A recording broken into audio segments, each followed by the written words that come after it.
Hello everyone. I'm Andy from ThinkMo. I'm teaching CCIE course now. Starting today, I will share with you some CCNA, CCNP, CCIE technologies. Our topic today is in OSPF network. Why can't the DR be preempted? First, let's get to know what is DR. It's called the designated router. Now let's get down to business. In the process, it is mainly associated with OSPF LSDB. LSAs in the link state database are related. OSPF has many LSAs procedure. This is mainly involved in indicates type 2 LSAs. So how does it relate to type 2 LSAs?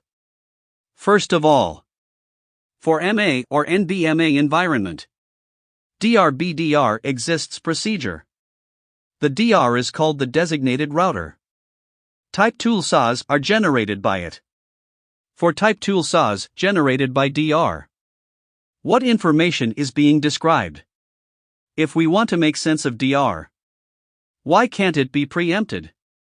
The first thing is to figure it out. Some of its properties. The LSA generated by it. What is the concept? It has information describing two parts. One is the topological information we mentioned. One is routing information. So in here, topology information and routing information. Based mainly on what? First type 2 LSA.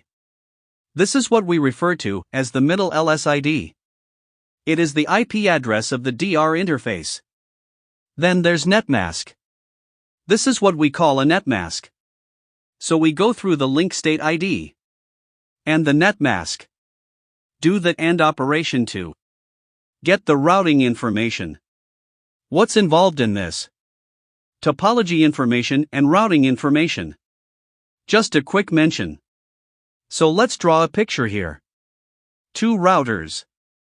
Let's connect it. In the case of MA or NBMA, let's say it's DR.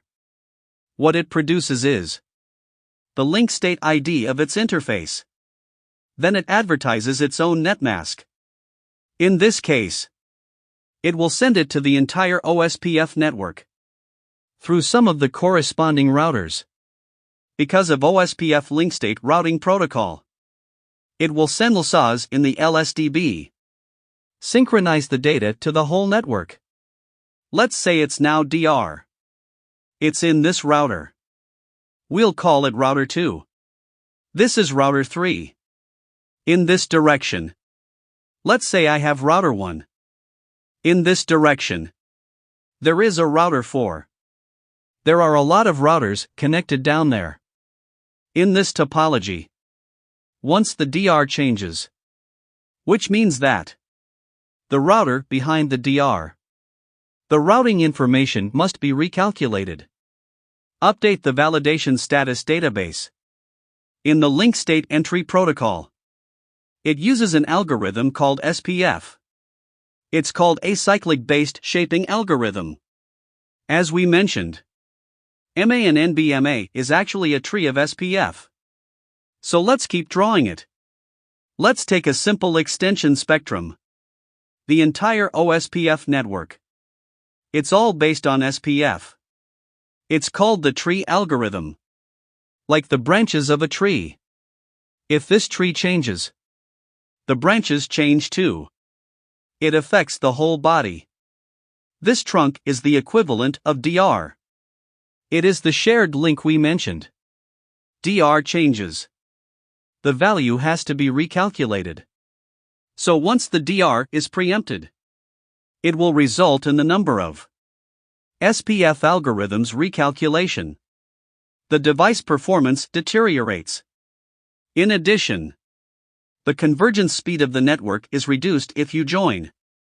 The router has a high frequency. Let's say I have some lines. Often up, down, out of order. It also leads to the whole. The OSPF network flaps. Procedure. So that's why.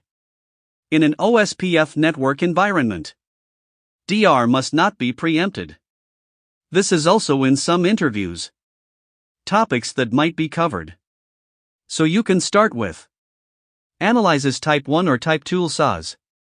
If you have a good knowledge of LSAs or OSPF topology information, routing information, description of various LSAs.